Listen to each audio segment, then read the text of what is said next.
ശരിയാണ്. നമ്മൾ നോക്കിക്കാണുന്ന ഈ ലാൻഡ്സ്കേപ്പ് അത്രത്തോളം അവ്യക്തമാണിപ്പോൾ. അതെ. അപ്പോൾ ഈ ഡീപ്പ് ഡൈവിലേക്ക് നിങ്ങൾക്കെല്ലാവർക്കും സ്വാഗതം.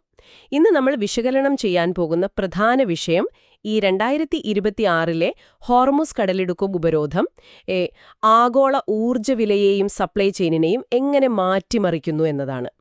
ഇതിനായി നമ്മൾ വിക്കിപീഡിയയിലെ ചരിത്രരേഖകൾ, പിന്നെ സാമ്പത്തിക റിപ്പോർട്ടുകൾ, കാര ഗ്ലോബ്, സീ വാൻറ്റേജ് തുടങ്ങിയവയുടെ ലോജിസ്റ്റിക്സ് ഡേറ്റ എന്നിവയൊക്കെയാണ് പരിശോധിക്കുന്നത്. ഇവിടെ രോഗനിർണയം അസാധ്യമായ കലങ്ങിയ വെള്ളമാണ് നമുക്ക് ചുറ്റുമുള്ളത്. 2026 ഫെബ്രുവരിയിൽ അമേരിക്കയും ഇസ്രായേലും ഇറാനെതിരെ നടത്തിയ ആക്രമണങ്ങളും തുടർന്ന് ഇറാൻ ഹോർമുസ് കടലിടുക്ക് അടച്ചതും. അതെ, ആ അടച്ചിടൽ. അതിന് മറുപടിയായി ഏപ്രിൽ മാസത്തിൽ അമേരിക്ക ഇറാൻ തുറമുഖങ്ങൾ ഉപരോധിച്ചതുമായ സംഭവങ്ങൾ ഈ അവ്യക്തതയെ അതിന്റെ പാരമ്യത്തിലെത്തിച്ചിരിക്കുകയാണ്. ഇവിടെ നമ്മൾ ഒരു കാര്യം പ്രത്യേകം ഓർക്കണം. എന്താണത്? ഇവിടെ ഇസ്രായേലാണോ ഇറാനാണോ ശരി എന്ന രാഷ്ട്രീയ ചർച്ചയല്ല നമ്മൾ നടത്തുന്നത്. അതല്ല നമ്മുടെ ലക്ഷ്യം. ഈ ഭൗമരാഷ്ട്രീയ സംഘർഷം ആഗോള വിതരണ ശൃംഖലയെ അക്ഷരാർത്ഥത്തിൽ എങ്ങനെ ശ്വാസം മുട്ടിക്കുന്നു എന്നതിലെ കണക്കുകൾ മാത്രമാണ് നാം പരിശോധിക്കുന്നത്. ശരി, നമുക്കിതൊന്ന് വിശദമായി പരിശോധിക്കാം. ആ കണക്കുകളിലേക്കാണ് നമ്മൾ ഇറങ്ങിച്ചെല്ലേണ്ടത്. കാര ഗ്ലോബിന്റെയും സീ വാൻറ്റേജിന്റെയും ഡേറ്റകൾ കാണിക്കുന്നത് പേർഷ്യൻ ഗൾഫിൽ ഇപ്പോൾ 150-ൽ-അധികം കപ്പലുകൾ കുടുങ്ങിക്കിടക്കുന്നു എന്നാണ്. 150 കപ്പലുകൾ. ഇതിൽ ഏകദേശം 4,70,000 TEU ശേഷിയുള്ള ചരക്കുകളുണ്ടെന്ന് പറയുന്നു. ലോജിസ്റ്റിക്സ് മേഖലയിൽ ഇല്ലാത്തൊരാളെ സംബന്ധിച്ചിടത്തോളം, അതായത് നമ്മുടെ സാധാരണ കേൾവിക്കാർക്ക്, ഈ TEU എന്നതുകൊണ്ട് എന്താണ് ഉദ്ദേശിക്കുന്നത്? ഇതെത്രത്തോളം വലിയൊരു പ്രശ്നമാണ്? നോക്കൂ, ഈ TEU അഥവാ 20 ഫൂട്ട് ഇക്വലന്റ് യൂണിറ്റ് എന്നത് ചരക്ക് കപ്പലുകളിലെ ആ വലിയ ഇരുമ്പ് കണ്ടെയ്നറുകളെ സൂചിപ്പിക്കുന്ന അളവുകോളാണ്. നമ്മൾ ഹൈവേകളിൽ ലോറികൾക്ക് പുറകിൽ കാണുന്ന ആ വലിയ ഇരുമ്പ് പെട്ടികൾ അല്ലേ? കൃത്യമായിട്ട്. അതായത് ലോകത്തിന്റെ പല ഭാഗങ്ങളിലേക്കും പോകേണ്ടിയിരുന്ന 1/2 ദശലക്ഷത്തോളം സ്റ്റാൻഡേർഡ് കാർഗോ കണ്ടെയ്നറുകളാണ് ആ കടലിടുക്കിൽ പെട്ടുപോയിരിക്കുന്നത്. ഇതൊരു ചെറിയ കാര്യമല്ല. മെഴ്സ്ക്, MSC തുടങ്ങിയ ലോകത്തിലെ ഏറ്റവും വലിയ ഷിപ്പിംഗ് കമ്പനികളെല്ലാം ഈ വഴിയുള്ള യാത്ര പൂർണ്ണമായും നിർത്തിവെച്ചു. ഓഹോ, പൂർണ്ണമായി നിർത്തിവെച്ചോ? അതെ. ഒരു കാര്യം മനസ്സിലാക്കുക, ലോകത്തിലെ മൊത്തം എണ്ണയുടെ 20% ദ്രവീകൃത പ്രകൃതിവാതകത്തിന്റെ അഥവാ LNGയുടെ 20% പുറത്തേക്ക് പോകേണ്ട ഒരേയൊരു വാതിലാണ് ഇപ്പോൾ അടഞ്ഞുകിടക്കുന്നത്. ഇത് മനസ്സിലാക്കാൻ വളരെ എളുപ്പമുള്ളൊരു സാഹചര്യവുമായി ഞാൻ ഉപമിക്കാം. നിങ്ങളുടെ നഗരത്തിലെ ഏറ്റവും തിരക്കേറിയ ഹൈവേ പെട്ടെന്ന് അടച്ചിടുന്നു എന്ന് കരുതുക. സാധാരണഗതിയിൽ എല്ലാവരും എന്തു ചെയ്യും? നഗരത്തിന് പുറത്തുള്ള ബൈപ്പാസ് റോഡിനെ ആശ്രയിക്കും. എന്നാൽ ഇവിടെ ഹോർമുസ് കടലിടുക്കാകുന്ന ഹൈവേ ഇറാൻ അടയ്ക്കുമ്പോൾ തന്നെ മറുവശത്ത് ചെങ്കടൽ വഴിയുള്ള ബൈപ്പാസ് റോഡ് ഹൂതികളുടെ ആക്രമണം കാരണം നേരത്തെ തന്നെ ഉപയോഗശൂന്യമായി കിടക്കുകയാണ്. അതെ, ആ ബൈപ്പാസും അടഞ്ഞുകിടക്കുകയാണ്. പ്രധാന വഴിയും ബൈപ്പാസും ഒരേ സമയം അടഞ്ഞാൽ എന്ത് സംഭവിക്കുമോ? അതാണിപ്പോൾ ആഗോള വ്യാപാരത്തിൽ സംഭവിച്ചുകൊണ്ടിരിക്കുന്നത്. തീർച്ചയായും. ഈ 2 വഴികളും അടഞ്ഞതോടെ കപ്പലുകൾക്ക് വേറെ വഴിയില്ല. അവരിപ്പോൾ ആഫ്രിക്കൻ ഭൂഖണ്ഡം മുഴുവൻ ചുറ്റി കേപ്പ് ഓഫ് ഗുഡ് ഹോപ്പ് വഴിയാണ് യൂറോപ്പിലേക്കും മറ്റും സഞ്ചരിക്കുന്നത്. ആഫ്രിക്ക മുഴുവൻ ചുറ്റുക എന്ന് പറയുമ്പോൾ അതൊരു ചെറിയ വളഞ്ഞ വഴിയല്ല. 3500 മുതൽ 4000 നോട്ടിക്കൽ മൈൽ ദൂരമാണ് അധികമായി സഞ്ചരിക്കേണ്ട വരുന്നത്. അയ്യോ, 4000 മൈലോ? അതെ.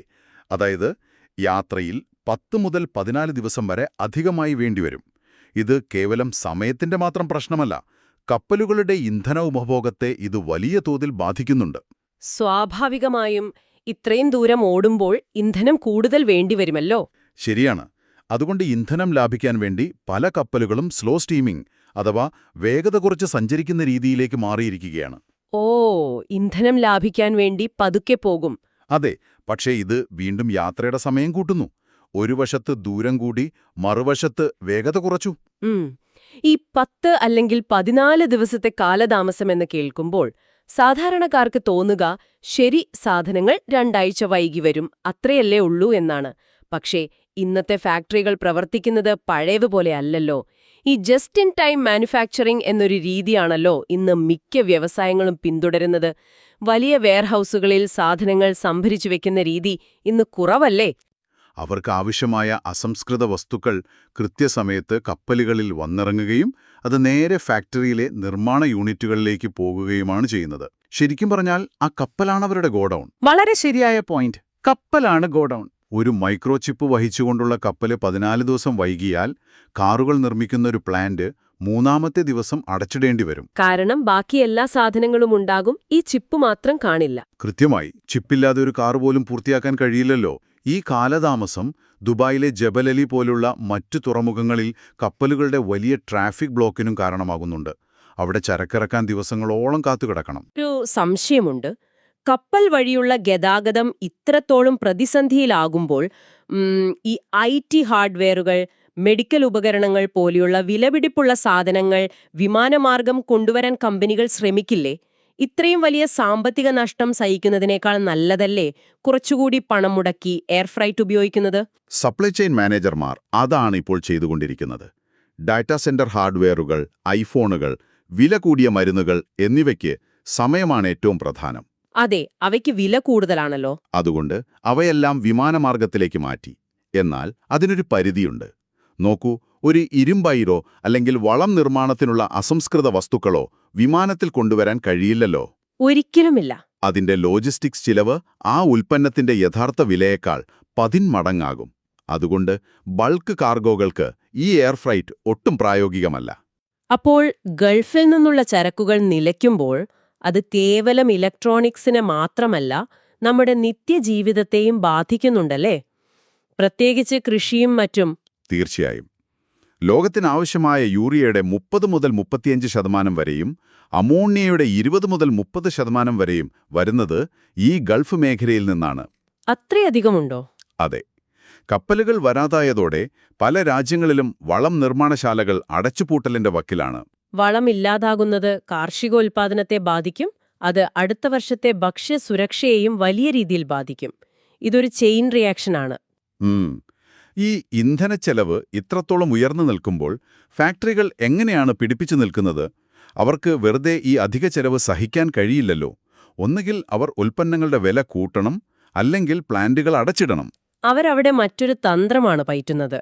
അവർ അവരുടെ ഉൽപാദന ഷെഡ്യൂളുകൾ തന്നെ മാറ്റിയെഴുതുകയാണ്. അതെങ്ങനെയാണ്? 5 തരം ഉൽപ്പന്നങ്ങൾ നിർമ്മിക്കുന്നുണ്ടെന്ന് കരുതുക. അതിൽ ലാഭം കുറഞ്ഞ ഉൽപ്പന്നങ്ങളുടെ നിർമ്മാണം അവർ താൽക്കാലികമായി നിർത്തിവെക്കും. ഓഹോ, അത് നിർത്തിവെക്കും. എന്നിട്ട് ഏറ്റവും കൂടുതൽ ലാഭം കിട്ടുന്ന ഉയർന്ന ഡിമാൻഡുള്ള സ്പെസിഫിക് പ്രോഡക്റ്റ് ലൈനുകളിൽ മാത്രം അവർ ശ്രദ്ധ കേന്ദ്രീകരിക്കും. അസംസ്കൃത വസ്തുക്കൾ പരിമിതമാകുമ്പോൾ ഉള്ളത് വെച്ച് പരമാവധി ലാഭമുണ്ടാക്കാനുള്ള ശ്രമമാണത്. ഏവിയേഷൻ അഥവാ വ്യോമയാന മേഖല നോക്കുക.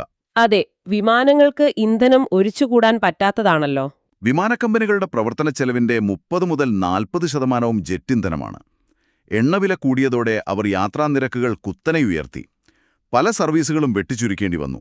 ഞാൻ കേട്ടത് പെയിന്റ് നിർമ്മാണ വ്യവസായത്തിലും സമാനമായ സാഹചര്യമാണെന്നാണ്. പെയിന്റ് എന്ന് കേൾക്കുമ്പോൾ നമ്മൾ നിറങ്ങളെക്കുറിച്ചാണ് ചിന്തിക്കുന്നത്. പക്ഷേ ശരിക്കും പറഞ്ഞാൽ അതിന്റെ അടിസ്ഥാനം ക്രൂഡ് ഓയിലാണല്ലോ. അടിസ്ഥാനപരമായി പെയിന്റ് വ്യവസായം എന്നത് പെട്രോകെമിക്കൽ വ്യവസായത്തിന്റെ ഒരു ഉപോൽപ്പന്നമാണ്. അതെ.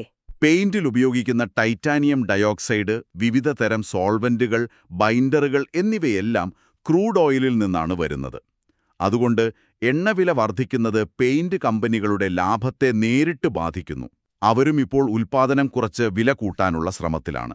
ഇതിനിടയിലെ വളരെ കൗതുകകരമായ മറ്റൊരു കാര്യം ഞാൻ കാരാഗ്ലോബിന്റെ പോർട്ടിൽ കണ്ടു. ഇതൊരു ബ്യൂറോക്രാറ്റിക് പ്രശ്നമാണ്. കപ്പലുകൾ വൈകുമ്പോൾ സാധനങ്ങൾ ചീത്തയാകുന്നതിനേക്കാൾ വേഗത്തിൽ അവയുടെ നിയമപരമായ രേഖകൾ അസാധുവാകുന്നുവെന്ന്. അതെന്തൊരു വിചിത്രമായ സാഹചര്യമാണ്. ഈ യുദ്ധം വരുമ്പോൾ ഇത്തരം പേപ്പർ വർക്കുകൾക്കൊക്കെ ഒരു ഇളവ് നൽകേണ്ടതല്ലേ? നമ്മൾ അങ്ങനെ ചിന്തിക്കും. പക്ഷേ യാഥാർത്ഥ്യം അതല്ല.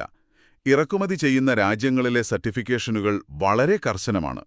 ഉദാഹരണത്തിന് സൗദി അറേബ്യയിലെ സാബർ സർട്ടിഫിക്കേഷൻ അല്ലെങ്കിൽ UAEയിലെ TDRA. ഈ സർട്ടിഫിക്കറ്റുകൾ ഇവയെല്ലാം ഓട്ടോമാറ്റഡ് സിസ്റ്റമുകളാണ്.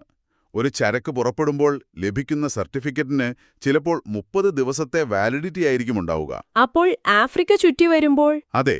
ഹോർമൂസ് പ്രതിസന്ധി കാരണം കപ്പൽ ആഫ്രിക്ക ചുറ്റിവരാൻ 45 ദിവസം എടുത്താൽ ആ കപ്പൽ തുറമുഖത്ത് എത്തുമ്പോഴേക്കും ആ ചരക്കിന്റെ നിയമപരമായ കാലാവധി കഴിഞ്ഞിരിക്കും. ഭയങ്കര സീനാണല്ലോ അത്. ഈ നിയമക്കുരുക്കുകൾ അഴിക്കാൻ പിന്നെയും ആഴ്ചകൾ വേണ്ടിവരും. തുറമുഖത്ത് സാധനങ്ങൾ കെട്ടിക്കിടക്കാൻ ഇത് വലിയൊരു കാരണമാണ്. ശരി, ഇത്രയും വലിയ വ്യാവസായിക പ്രതിസന്ധികളെക്കുറിച്ച് നമ്മൾ സംസാരിച്ചു. ഇനി ഇത് കേൾക്കുന്ന സാധാരണക്കാരന്റെ ജീവിതത്തിലേക്ക് വരാം. അതായത് നിങ്ങളുടെയും എന്റെയും ജീവിതത്തിലേക്ക്. ഈ വലിയ ലോജിസ്റ്റിക്സ് കുരുക്കുകൾ നമ്മുടെ വീട്ടിലെ ബഡ്ജറ്റിനെ എങ്ങനെയാണ് തകിടം മറിക്കുന്നത്? ക്രൂഡ് ഓയിൽ വില ഒറ്റയടിക്ക് ബാരലിന് $69 നിന്ന് $110 പിന്നീട് $126 ഉയർന്നത് നമ്മൾ കണ്ടു. പക്ഷെ ആ $126 എന്ന സംഖ്യ എന്റെ അടുക്കളയിൽ എങ്ങനെയാണ് പ്രതിഫലിക്കുന്നത്? അത് വളരെ വ്യക്തമായി പ്രതിഫലിക്കും. എണ്ണവില കൂടുമ്പോൾ ആദ്യം സംഭവിക്കുന്നത് ഇന്ധനവില വർദ്ധിക്കുക എന്നതാണ്. മോത്തിലാൽ ഓസ്വാളിന്റെ റിപ്പോർട്ട് പ്രകാരം അന്താരാഷ്ട്ര വിപണിയിൽ ക്രൂഡ് ഓയിൽ വിലയിൽ $1 വർധനവുണ്ടാകുമ്പോൾ ഇന്ത്യയുടെ ഇറക്കുമതി ചെലവ് 12,000 മുതൽ 16,000 കോടി രൂപ വരെയാണ് വർദ്ധിക്കുന്നത്. $1 കൂടുമ്പോഴോ? അതെ. അപ്പോൾ ചിന്തിച്ചു നോക്കൂ, 69 നിന്ന് 126 ആകുമ്പോഴുള്ള അവസ്ഥ. അത് സർക്കാരിന്റെ ബാധ്യതയാണ്. അവരത് നികത്താൻ ഇന്ധനവില കൂട്ടും. നമ്മൾ വാർത്തകളിൽ കണ്ടു, പാചകവാതക സിലിണ്ടറിന് ഒറ്റയടിക്ക് 60 രൂപ കൂടി. അതെ. ഡീസൽ വില കൂടുമ്പോൾ ലോറികളുടെ ഗതാഗത ചെലവ് 20 മുതൽ 30% വരെ വർദ്ധിക്കും. തമിഴ്നാട്ടിൽ നിന്നോ കർണാടകയിൽ നിന്നോ കേരളത്തിലേക്ക് വരുന്ന പച്ചക്കറികൾക്കും പലചരക്ക് സാധനങ്ങൾക്കും ഈ അധിക ലോറി വാടക കൂടിച്ചേർത്താണ് മൊത്തവ്യാപാരികൾ വിലയിടുന്നത്. അപ്പോൾ അത് സാധാരണക്കാരന്റെ പോക്കറ്റിൽ നിന്നാണ് പോകുന്നത്. തീർച്ചയായും. അവിടുന്ന് ചെറുകിട വ്യാപാരികളിലൂടെ അത് നിങ്ങളുടെ വീട്ടിലെത്തുമ്പോഴേക്കും തക്കാളിയുടെയും ഉള്ളിയുടെയും ഒക്കെ വില ഇരട്ടിയായിട്ടുണ്ടാകും. പണപ്പെരുപ്പം എന്ന രാക്ഷസൻ രൂപപ്പെടുന്നത് ഇങ്ങനെയാണ്. ഇത് ശരിക്കും ഭയപ്പെടുത്തുന്നതാണ്. എണ്ണ വിതരണത്തിലെ തടസ്സങ്ങളെക്കുറിച്ച് പറയുമ്പോൾ സ്വാഭാവികമായും നമ്മൾ പഴയകാലത്തെ എണ്ണ പ്രതിസന്ധികളുമായി ഇതിനെ താരതമ്യം ചെയ്യും. 1970കളിലെ അറബ് എണ്ണ ഉപരോധം, പിന്നെ 2008 എണ്ണവില $147 എത്തിയത്, പിന്നെ ഈ അടുത്ത് 2021 എവർ ഗിവൻ എന്ന കപ്പൽ സൂയസ് കനാലിൽ കുടുങ്ങിയത്. പക്ഷെ എനിക്ക് തോന്നുന്നത് നിലവിലെ 2026 ഈ ഹോർമുസ് ഉപരോധം പഴയ സംഭവങ്ങളിൽ നിന്നൊക്കെ അടിസ്ഥാനപരമായി വ്യത്യാസപ്പെട്ടിരിക്കുന്നു എന്നാണ്, അല്ലേ? അതെ, ആ വ്യത്യാസം വളരെ കൃത്യമാണ്. നോക്കൂ, 2021 സൂയസ് കനാലിൽ കപ്പൽ കുടുങ്ങിയപ്പോൾ അതൊരു ട്രാൻസിറ്റ് റൂട്ട് അഥവാ യാത്രാവഴി മാത്രമായിരുന്നു അടഞ്ഞത്. കപ്പലുകൾക്ക് പോകുന്ന വഴി. അതെ, കപ്പലുകൾക്ക് വേണമെങ്കിൽ മറ്റൊരു വഴിയിലൂടെ പോകാം, സമയനഷ്ടമുണ്ടാകുമെന്ന് മാത്രം. എന്നാൽ ഹോർമുസ് കടലിടുക്ക് വെറുമൊരു യാത്രാവഴിയല്ല, അതൊരു സോഴ്സ് കോറിഡോറാണ്. അതായത് ഉത്ഭവസ്ഥാനം. കൃത്യമായി പറഞ്ഞാൽ ലോകത്തിന്റെ എണ്ണയുടെയും ഗ്യാസിന്റെയും ഉത്ഭവസ്ഥാനത്തു നിന്നുള്ള പൈപ്പാണ് അവിടെ അടച്ചിരിക്കുന്നത്. ലോകത്തെ 65% എണ്ണയ്ക്കും ഈ കടലിടുക്കല്ലാതെ പുറത്തുപോകാൻ മറ്റൊരു വഴിയില്ല. ഉത്ഭവസ്ഥാനം തന്നെ അടയുമ്പോൾ അത് വെറുമൊരു ലോജിസ്റ്റിക്സ് പ്രശ്നമല്ല, ലോകത്തിന്റെ ഊർജ്ജ ലഭ്യതയെ തന്നെ ഇല്ലാതാക്കുന്ന പ്രതിസന്ധിയാണ്. അപ്പോൾ ഇതിനൊരു പരിഹാരമുണ്ടാകില്ലേ? ഈ അവസ്ഥ എത്രനാൾ തുടരുമെന്നതിനെക്കുറിച്ച് വുഡ് മെക്കൻസി പോലെയുള്ള ഏജൻസികളുടെ പ്രവചനങ്ങൾ എന്താണ്? അവർ പ്രധാനമായും 3 സാധ്യതകളാണ് കാണുന്നത്. ഒന്ന്, വേഗത്തുള്ള സമാധാനം അഥവാ ക്വിക്ക് പീസ്. അതായത് അമേരിക്കയും ഇറാനും തമ്മിലുള്ള സംഘർഷം പെട്ടെന്ന് അവസാനിക്കുന്നു, കാര്യങ്ങൾ പഴയപടിയാകുന്നു. അത് നടന്നാൽ വലിയ ഭാഗ്യം. അതെ. 2, വേനൽക്കാല ഒത്തുതീർപ്പ് അഥവാ സമ്മർ സെറ്റിൽമെന്റ്. മാസങ്ങൾ നീണ്ട ചർച്ചകൾക്കൊടുവിൽ അല്പം വൈകി പരിഹാരമാകുന്നു. എന്നാൽ ഏറ്റവും ഭയാനകമായ മൂന്നാമത്തെ ഒരു സാധ്യതയുണ്ട്. എന്താണത്? നീണ്ടുനിൽക്കുന്ന ഉപരോധം അഥവാ പ്രൊലോങ്ഡ് ബ്ലോക്കേഡ്. ഈ അടച്ചിടൽ മാസങ്ങളോളം നീണ്ടുനിന്നാൽ ക്രൂഡ് ഓയിൽ വില ബാരലിന് $200 വരെ എത്തിയേക്കാം. $200? അത് വലിയൊരു തകർച്ചയുണ്ടാക്കില്ലേ? തീർച്ചയായും. അങ്ങനെ സംഭവിച്ചാൽ ആഗോള സാമ്പത്തിക വളർച്ച അഥവാ GDP 0.4% ഇടിയും. ലോകമൊരു കടുത്ത സാമ്പത്തിക മാന്ദ്യത്തിലേക്ക് കൂപ്പുകുത്തും. ഒരു സാമ്പത്തിക മാന്ദ്യത്തിന്റെ സൂചനകൾ ഇതിനോടകം തന്നെ ഓഹരി വിപണിയിൽ നമ്മൾ കണ്ടു തുടങ്ങിയിട്ടുണ്ട്. ഈ പ്രതിസന്ധിക്കിടെ ഇന്ത്യൻ ഓഹരി വിപണിയിൽ നിക്ഷേപകർക്ക് നഷ്ടപ്പെട്ടത് 20 ലക്ഷം കോടി രൂപയാണെന്നാണ് കണക്കുകൾ. ഒരു നിമിഷം ആ കണക്കൊന്ന് വിശകലനം ചെയ്യേണ്ടതുണ്ട്. 20 ലക്ഷം കോടി രൂപ എന്ന് പറയുമ്പോൾ അതൊരു ചെറിയ തുകയല്ല. നമ്മുടെ പല വലിയ സംസ്ഥാനങ്ങളുടെയും മൊത്തം വാർഷിക ബജറ്റിനേക്കാൾ വലിയ തുകയാണ് ഒറ്റയടിക്ക് വിപണിയിൽ നിന്ന് ആവിയായി പോയത്. വിദേശ നിക്ഷേപകർ അഥവാ FIIകൾ 34,000 കോടി രൂപയാണ് വിപണിയിൽ നിന്ന് പിൻവലിച്ചത്. അതെ, അവർ പണം സുരക്ഷിതമായ ഇടങ്ങളിലേക്ക് മാറ്റുകയാണ്. ഇതിന്റെ ഫലമായി ഡോളറിനെതിരെ രൂപയുടെ മൂല്യം 96 മുകളിലെത്തി. അത്രത്തോളം പരിഭ്രാന്തിയിലാണ് വിപണി. പക്ഷേ ഈ തകർച്ചയ്ക്കിടയിലും എനിക്ക് തോന്നുന്നത് എല്ലാവർക്കും നഷ്ടം മാത്രമല്ല സംഭവിക്കുന്നതെന്നാണ്. ഈ ഊർജ്ജ പ്രതിസന്ധി വരുമ്പോൾ യഥാർത്ഥത്തിൽ പണം വരുന്ന ചില കമ്പനികളുണ്ടാകില്ലേ? മാർക്കറ്റ് എപ്പോഴും അങ്ങനെയാണ്. ഒരാളുടെ നഷ്ടം മറ്റൊരാളുടെ ലാഭമാണ്. ഇവിടെ നേട്ടമുണ്ടാക്കുന്നത് അപ്സ്ട്രീം എണ്ണ കമ്പനികളാണ്. ONGC, ഓയിൽ ഇന്ത്യ തുടങ്ങിയവ. ഒരു സാധാരണ നിക്ഷേപകന് മനസ്സിലാകുന്ന രീതിയിൽ പറഞ്ഞാൽ എന്താണ് ഈ അപ്സ്ട്രീം കമ്പനികളും ഡൗൺസ്ട്രീം കമ്പനികളും തമ്മിലുള്ള വ്യത്യാസം? അതായത് എണ്ണവില കൂടുമ്പോൾ റിലയൻസിനോ BPCLനോ ലഭിക്കാത്ത എന്ത് ലാഭമാണ് ONGCക്ക് ലഭിക്കുന്നത്? നോക്കൂ, അപ്സ്ട്രീം കമ്പനികളെന്ന് പറഞ്ഞാൽ ഭൂമിക്കടിയിൽ നിന്നോ കടലിനടിയിൽ നിന്നോ നേരിട്ട് ക്രൂഡ് ഓയിൽ കുഴിച്ചെടുക്കുന്നവരാണ്. അവർക്ക് എണ്ണ പുറത്തെടുക്കാനുള്ള ചെലവ് എപ്പോഴും ഒരേപോലെയായിരിക്കുമെന്നാൽ അന്താരാഷ്ട്ര വിപണിയിൽ വില $69 നിന്ന് $126 കുതിക്കുമ്പോൾ അവർ ഇതേ എണ്ണ വിൽക്കുന്നത് ഈ ഉയർന്ന വിലയ്ക്കാണ്. ഓ, ചെലവ് കൂടുന്നില്ല, പക്ഷെ വിൽക്കുന്ന വില കൂടുന്നു. അതെ. അപ്പോൾ അവരുടെ ലാഭം പല മടങ്ങായി വർദ്ധിക്കുന്നു. കണക്കുകൾ പ്രകാരം ONGCക്ക് എണ്ണവിലയിലെ $1 വർധനവ് ഏകദേശം 6180 കോടി രൂപയുടെ അധിക വരുമാനമാണ് ഉണ്ടാക്കിക്കൊടുക്കുന്നത്. എന്റെ പൊന്നോ, ഭയങ്കര ലാഭമാണല്ലോ അത്. മറുവശത്ത് ഡൗൺസ്ട്രീം കമ്പനികൾ ഈ ഉയർന്ന വില കൊടുത്ത് ക്രൂഡ് ഓയിൽ വാങ്ങി റിഫൈൻ ചെയ്യേണ്ടവരാണ്. അവർക്ക് അസംസ്കൃത വസ്തുക്കളുടെ വില കൂടുകയാണ് ചെയ്യുന്നത്. അതുകൊണ്ട് അവരുടെ ലാഭം കുറയും. അതുകൊണ്ടാണല്ലേ ബുദ്ധിമാന്മാരായ നിക്ഷേപകർ തങ്ങളുടെ പണം IT, ബാങ്കിംഗ് പോലെയുള്ള മേഖലകളിൽ നിന്നും പിൻവലിച്ച് വേഗത്തിൽ ഇത്തരം ഊർജ്ജ ഓഹരികളിലേക്ക് മാറ്റുന്നത്? ഈ തന്ത്രത്തെയാണോ സെക്ടർ റൊട്ടേഷൻ എന്ന് വിളിക്കുന്നത്? കൃത്യമായി. ഈ ഭൗമരാഷ്ട്രീയ സംഘർഷങ്ങളുണ്ടാകുമ്പോൾ വിപണിയിലെ തകർച്ചയിൽ നിന്ന് രക്ഷപ്പെടാൻ നിക്ഷേപകർ കണ്ടെത്തുന്ന ഒരു പ്രതിരോധ തന്ത്രം അഥവാ ഡിഫെൻസീവ് ഹെഡ്ജാണ് ഈ ഊർജ്ജ ഓഹരികളിലേക്കുള്ള മാറ്റം. നഷ്ടസാധ്യതയുള്ള മേഖലകളിൽ നിന്ന് ലാഭമുണ്ടാക്കാൻ സാധ്യതയുള്ള അപ്സ്ട്രീം കമ്പനികളിലേക്ക് പണമൊഴുക്കുന്നു. എന്നാൽ ഇവിടെ ശ്രദ്ധിക്കേണ്ട ഒരു കാര്യമുണ്ട്. ഈ കമ്പനികളുടെ ലാഭത്തിനും ഒരു പരിധിയുണ്ട്. എന്തുകൊണ്ടാണ് അങ്ങനെ പറയുന്നത്? എണ്ണവില $200 ഇവർക്കത് പരിധിയില്ലാത്ത ലാഭമുണ്ടാക്കി കൊടുക്കില്ലേ? ഇല്ല, കാരണം അവിടെ സർക്കാരുകൾ ഇടപെടും. ആഹാ, സർക്കാർ എങ്ങനെ ഇടപെടും? ഒരു പ്രതിസന്ധി ഘട്ടത്തിൽ കമ്പനികൾ യാതൊരു പ്രയത്നവുമില്ലാതെ അമിതലാഭം കൊയ്യുന്നത് സർക്കാരുകൾ അനുവദിക്കില്ല. ഈ അമിതലാഭത്തിനുമേൽ അവർ പ്രത്യേക നികുതികൾ ചുമത്തും. അതിനെയാണ് വിൻഫോൾ ടാക്സ് എന്ന് വിളിക്കുന്നത്. ഈ നികുതി കമ്പനികളുടെ അപ്രതീക്ഷിത ലാഭത്തെ ഒരു പരിധിവരെ നിയന്ത്രിക്കും. അപ്പോൾ നമ്മൾ വിചാരിക്കുന്ന പോലെ അത്ര വലിയ ലാഭം അവർക്ക് കിട്ടില്ല. അതെ. അതുകൊണ്ടുതന്നെ റീറ്റെയിൽ നിക്ഷേപകർ തങ്ങളുടെ പോർട്ട്ഫോളിയോ സുരക്ഷിതമാക്കാൻ എണ്ണക്കമ്പനികളെ മാത്രം ആശ്രയിക്കില്ല.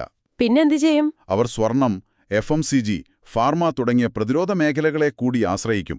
കാരണം ലോകത്ത് എന്ത് യുദ്ധം വന്നാലും മനുഷ്യർക്ക് മരുന്നും ഭക്ഷണവും ആവശ്യമാണ്. അത് വാങ്ങാതിരിക്കാൻ കഴിയില്ല. അവിടെ ഡിമാൻഡ് എപ്പോഴും ഉണ്ടാകും. ശരിയാണ്.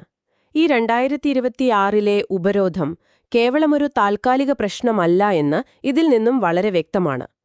നമ്മൾ ഇതുവരെ ചർച്ച ചെയ്ത ലോജിസ്റ്റിക്സ് പ്രശ്നങ്ങളും പണപ്പെരുപ്പവും വിപണിയിലെ തകർച്ചയുമെല്ലാം കാണിക്കുന്നത് ആഗോള ഊർജ്ജ വിപണിയിൽ വരാനിരിക്കുന്ന വലിയ മാറ്റങ്ങളുടെ തുടക്കമാണിതെന്നാണ്. എപ്പോഴും ഗൾഫ് മേഖലയെ മാത്രം ആശ്രയിക്കുന്നത് ആത്മഹത്യാപരമാണെന്ന് ലോകരാജ്യങ്ങൾ തിരിച്ചറിഞ്ഞു തുടങ്ങിയിട്ടുണ്ട്. തീർച്ചയായും. ബദൽ മാർഗങ്ങൾ തേടാൻ അവർ നിർബന്ധിതരാകുന്നു, അങ്ങനെയല്ലേ? അതെ.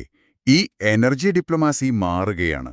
ഒരൊറ്റ കപ്പൽപാതയെ മാത്രം ആശ്രയിക്കുന്നതിന് പകരം പശ്ചിമേഷ്യൻ രാജ്യങ്ങൾ പുതിയ പൈപ്പ് ലൈനുകൾ വഴി എണ്ണ കരമാർഗം സുരക്ഷിതമായി പുറത്തെത്തിക്കാനുള്ള പദ്ധതികൾ വേഗത്തിലാക്കുന്നു. പൈപ്പ് ലൈനുകൾ വന്നാൽ പിന്നെ കപ്പലുകളെ ആശ്രയിക്കേണ്ടല്ലോ. അതുപോലെ തന്നെ കാനഡയെപ്പോലുള്ള രാജ്യങ്ങൾ ലോകത്തിനു മുന്നിൽ ഒരു സുരക്ഷിതമായ ബദൽ ഊർജ്ജ സ്രോതസ്സായി ഉയർന്നുവരുന്നതും നാം കാണുന്നു. ഒരൊറ്റ കുരുക്കിൽ ലോകത്തിന്റെ ശ്വാസം നിൽക്കുന്ന അവസ്ഥ മാറ്റാൻ രാജ്യങ്ങളിപ്പോൾ തന്ത്രങ്ങൾ മെനയുകയാണ്. ഇത് നമ്മെക്കൊണ്ടെത്തിക്കുന്നത് വളരെ പ്രധാനപ്പെട്ടൊരു ചോദ്യത്തിലേക്കാണ്. നമ്മൾ ഈ വിശകലനം തുടങ്ങിയത് ആ തകരാറിലായ ഒരു എക്സ്റേ മെഷീന്റെ കാര്യം പറഞ്ഞുകൊണ്ടാണല്ലോ. അതെ. ലോകത്തിന്റെ ഊർജ്ജ വിതരണം എന്ന ശരീരത്തിലെ ഏറ്റവും പ്രധാനപ്പെട്ട ഞരമ്പ് വെറും 21 മൈൽ മാത്രം വീതിയുള്ള ഹോർമൂസ് എന്ന ഒരു ചെറിയ കടലിടുക്കിലൂടെയാണ് കടന്നുപോകുന്നത്. ആ ഞരമ്പൊന്ന് അമർത്തിയാൽ ലോകത്തെ മുഴുവൻ സമ്പദ്വ്യവസ്ഥയെയും തളർത്താൻ കഴിയുമെന്നത് എത്ര ഭയാനകമായ ഒരു യാഥാർത്ഥ്യമാണ്.